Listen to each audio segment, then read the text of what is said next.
President Donald Trump is expected in Springfield in just a matter of hours to rally at JQH Arena on MSU's campus. Good morning and welcome to Cullerton News Midday. I'm Lauren Barnes. Our Daniel Shedd is live at the airport ahead of his arrival. But Daniel, we should mention to viewers the airport will not be open to the public. Is that right?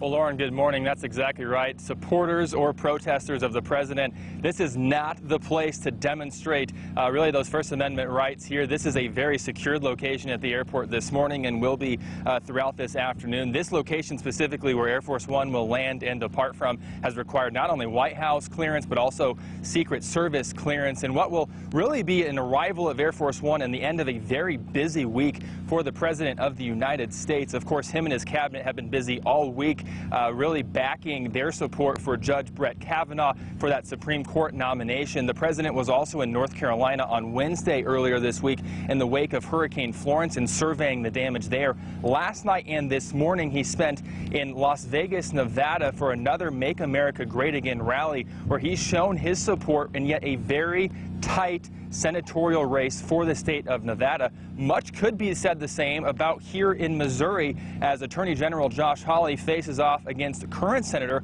Claire McCaskill on the Democratic side. As for what we know about that arrival of Air Force One, Secret Service and the White House tells us that's expected to land around 5 o'clock this evening before taking an 8.5-mile trip to downtown Springfield to JQH Arena on Missouri State's campus.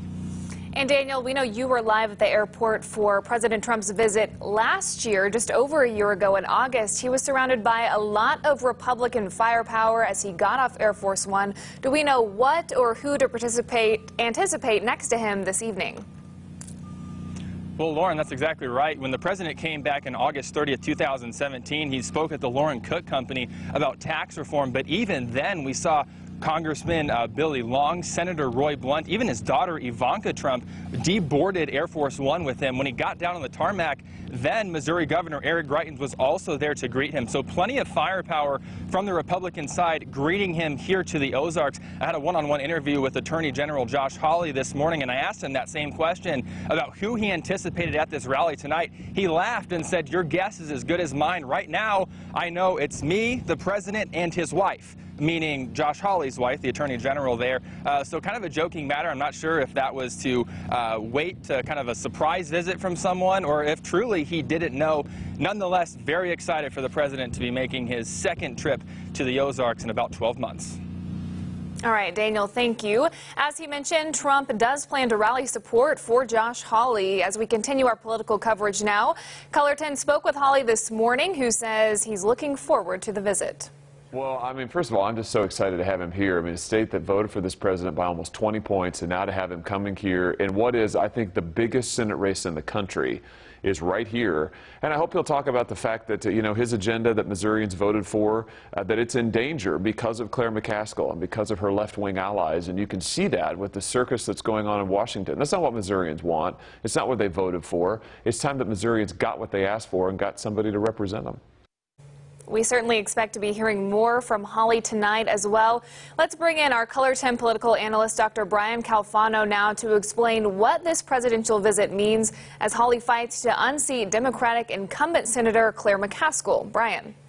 Regardless of your political viewpoint, it still is an honor to have the President of the United States, no matter your view of the individual holding that office, to visit our region. And we should be sure to show the kind of respect that Southwest Missourians are known for. In fact, I think it's safe to say that this type of attention from the President of the United States truly is unprecedented. And so tonight will be an opportunity for his supporters to enjoy their time with the President if they were fortunate enough to get tickets, and for people who don't like the President to exercise their right to criticize him. And that's what America's about. That's what Southwest Missouri politics are all about. And certainly we're going to have our fill of politics from tonight through Election Day on November 6th.